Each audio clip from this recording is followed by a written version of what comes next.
Hello everyone, welcome back. So in the last tutorial, we used the IntelliJ IDE to develop a landing page of our music store website, and we integrate the web front-end code into the IDE.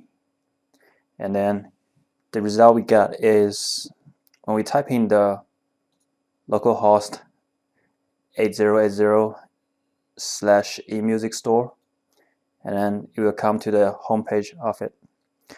And then in this lesson, I'll show you how to add a Java domain model object. Specifically, it's a product model object into this project. All right, let's go ahead and get started. So I have the IntelliJ IDE already open, and then Tomcat is still running. So let's just stop Tomcat first.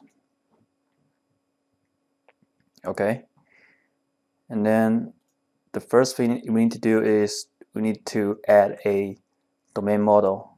Okay, so let's go to Java, create a separate package called com.emusic store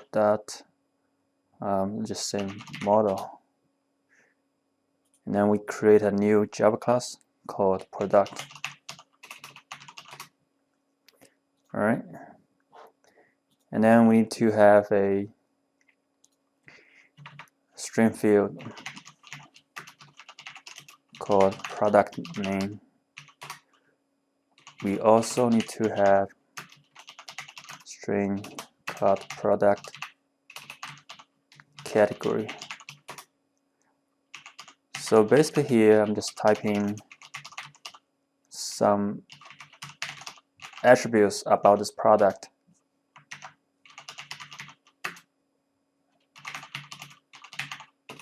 And then we have the product price, and then we have the product condition, then we have product status, and then let's just give unit in stock. Then let's have a product manufacturer. All right, so you can see we have the properties or fields of the class defined like this, and then everything is set up as private. Next, we need to add the getter and setters. So just hold down the Alt key and press Insert, and then choose the getter and setter, and then press down the Shift and click the last one.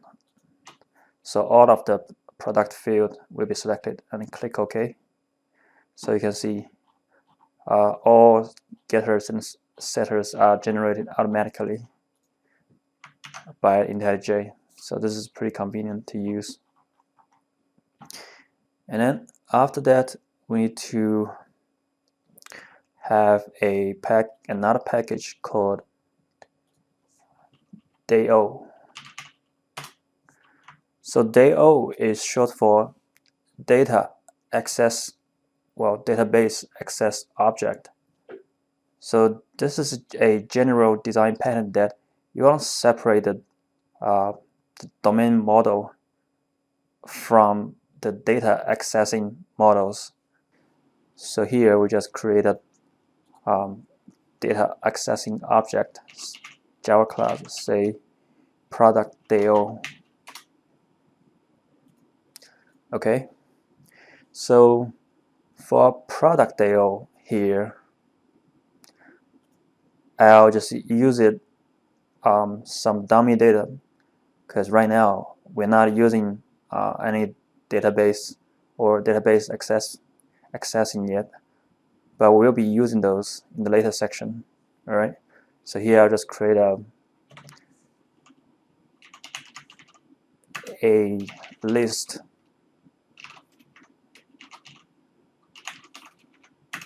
and then use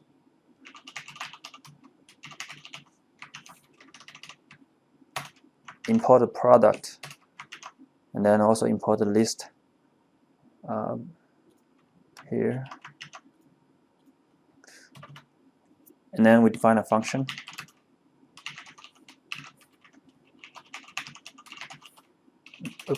product get product list.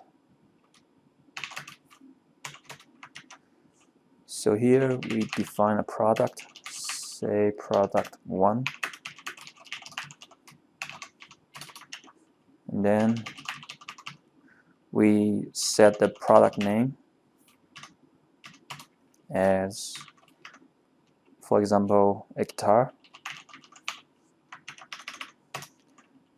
and then we can press Ctrl D to duplicate this line, and then we can change the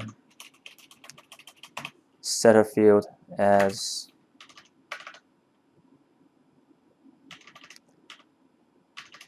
category, and we make it instrument. All right. We can press Control space to bring up the suggestions, and then we can modify the description.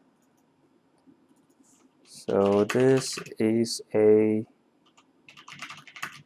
Fender Strat guitar, and then we set up the price, give it like $1,200, a relatively expensive guitar, and then we set the product condition as new. Set up product status as active.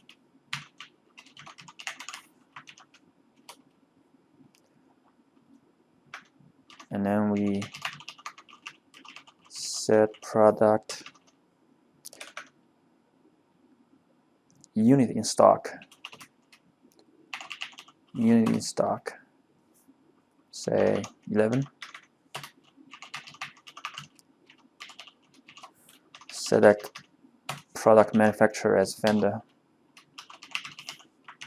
Alright, so we're pretty much finished setting the fields for the product. Now we need to add the product to the product list.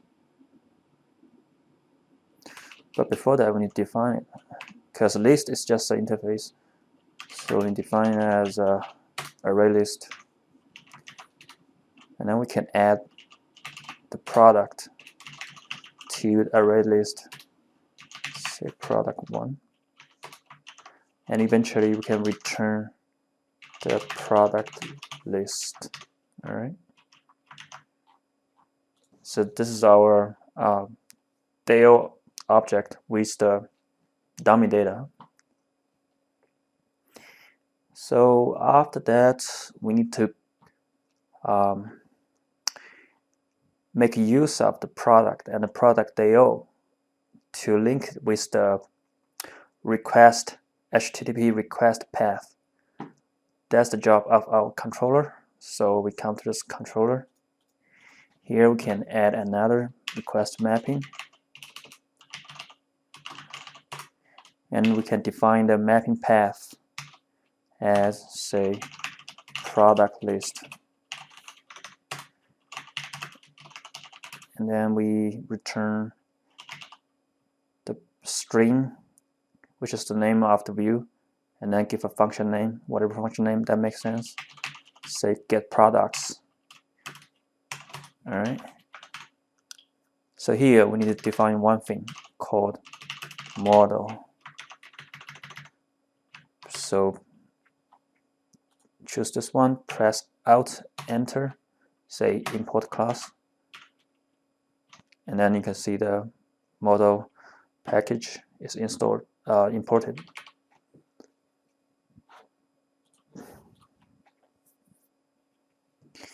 And then we can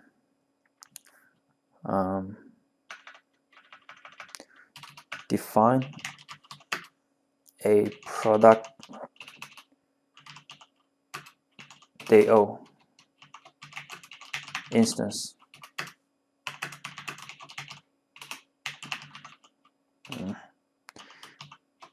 Product DO instance, okay.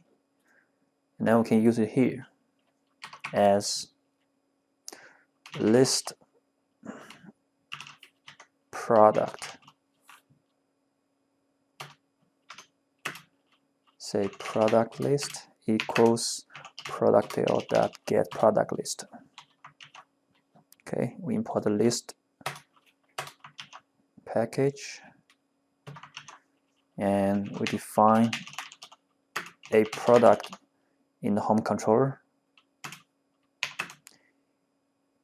We return the object of this product list, since we have only one product added to the list, so the index will be 0. And then we add attribute to the model, giving the name as product, and then we return the view name as string. Okay, so what this does is we first we define a product DO instance, and then we create another request mapping with the path of product list, and then we define a function which imported the model parameter.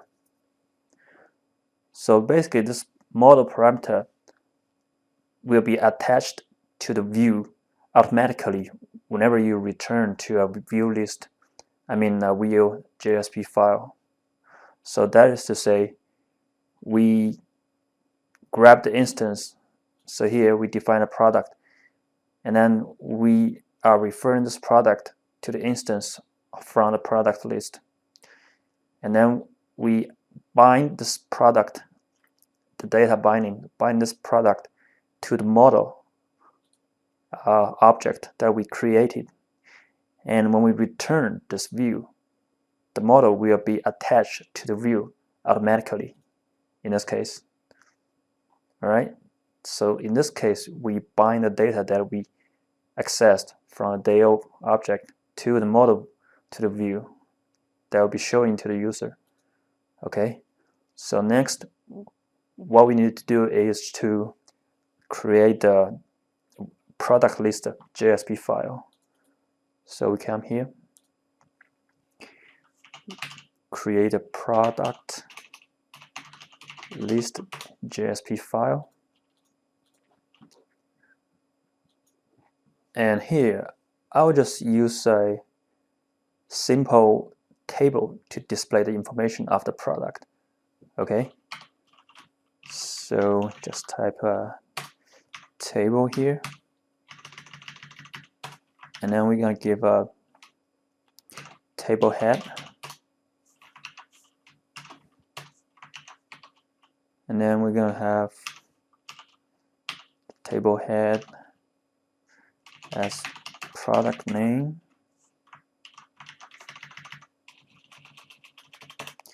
We have category.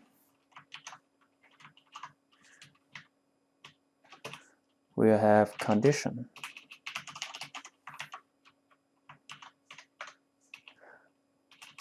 And then we have a price.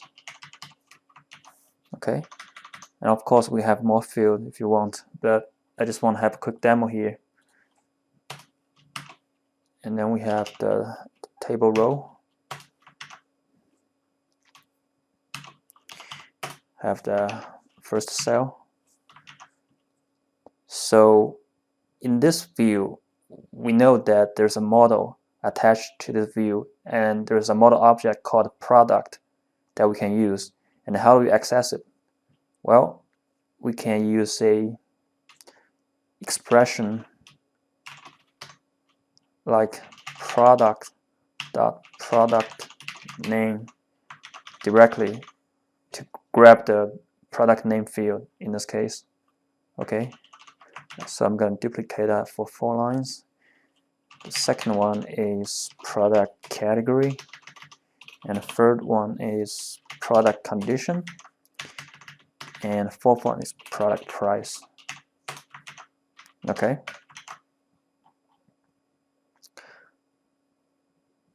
so yeah, I think there's one thing I forget. We need to have 2 rows here as well.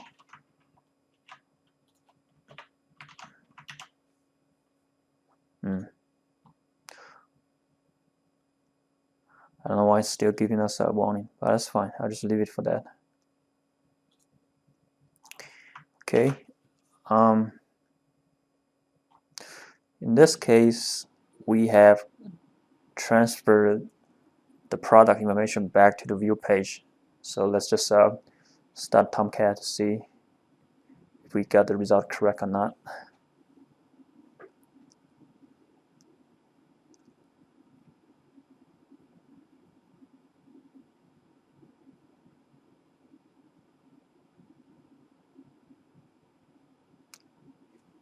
Okay, so we have the default page, and then to access the product list, we just simply type in product list. There we go. We got the product shown up in this page. The product name as Guitar 1, category as instrument, condition as new, and price as 1,200. That looks good. Alright, I think that should be good for this course. For this lesson. I'll see you in the next one.